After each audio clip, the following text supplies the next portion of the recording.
terus masuk ke syurga.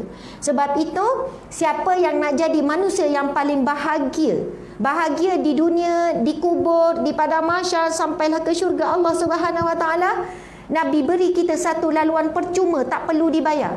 A'udzu billahi minasyaitonir rajim. Pertama saya nak cerita, sebab cerita selawat ni sangat banyak. Bagaimana kisah Rasulullah hasil daripada selawat kepada Nabi, barakah selawat pada Nabi, waktu hidupnya telah dibantu berkat daripada syafaat Rasulullah SAW, dah dibantu ketika hidup. Ada orang dibantu ketika saat sakaratul maut. Ada orang mendapat syafaat Nabi ni ketika selepas sakaratul maut. Ada yang dapat setelah lama diazab dalam kubur baru dia dapat syafaat daripada selawat Nabi. Ada yang dapat bila? Di padang mahsyar baru dapat. Nak sebutnya keberkatan berselawat ke atas Nabi sallallahu alaihi wasallam daripada semua alam, daripada semua keadaan. Dunia, sebelum mati, ketika sakaratul maut, selepas sakaratul maut, di alam kubur, di padang mahsyar. Kelebihan orang yang berselawat ke atas Nabi sallallahu alaihi wasallam. Nabi bersabda, "Inna lillah malaikatan yuballighunani an ummati salam." Di sisi Allah ada malaikat yang menyampaikan salam daripada umatku. Jadi kita yakin ada malaikat yang tugasnya merayau-rayau di muka bumi Allah setiap saat untuk mencari siapakah yang menyampaikan selawat dan salam kepada Nabi sallallahu alaihi wasallam. Dan dalam hadis yang lain Nabi kata, sungguhnya aku menjawab setiap salam dan selawat daripada umatku. Bila kita rujuk firman Allah tentang selawat, auzubillahi minasyaitanirrajim, bismillahirrahmanirrahim. Innallaha wa malaikatahu yusalluna 'alan nabi ya ayyuhallazina amanu sallu 'alaihi wa sallimu taslima. Sadaqallahul azim.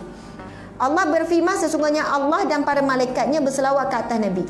Maksud Allah berselawat ke atas Nabi ialah Allah memberikan rahmat kepada Nabi.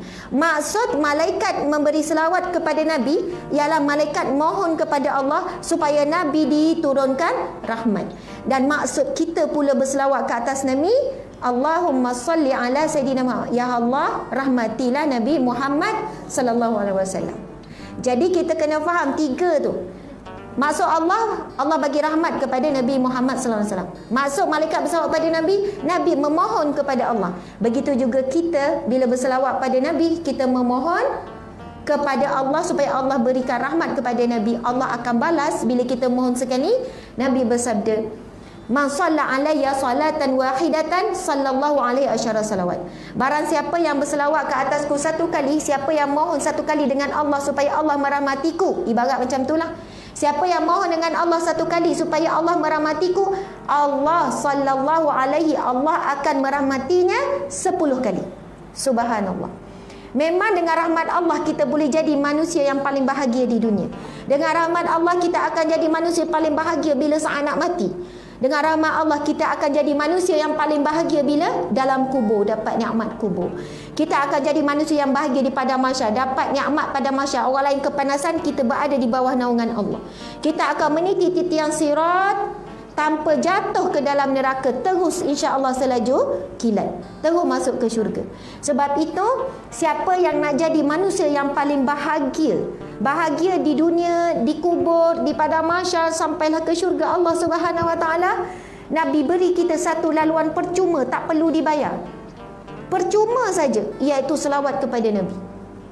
Tapi rasa-rasanya kita ni, kalau ada orang nak upah lah, kamu selawat setiap hari 1,000, saya akan bagi RM50. Wih, beres, tak ada masalah. Saya rasa mungkin ramai orang kuat. RM50 kali sebulan dapat RM1,500. Cukup bulan kamu claim dengan saya. Boleh. Kalau buat RM2,000, boleh RM100. Tak apa RM2,000. Kalau macam tu saya buat RM10,000. Betul atau tidak? Sekiranya lah diberi duit lah, nescaya mungkin manusia memang ramai akan mampu buat. Betapa besarnya kecintaan kita kepada dunia. Sangat besar kecintaan kepada dunia. Masya Allah. Na'udzubillahi min zalik. Na'udzubillahi min zalik.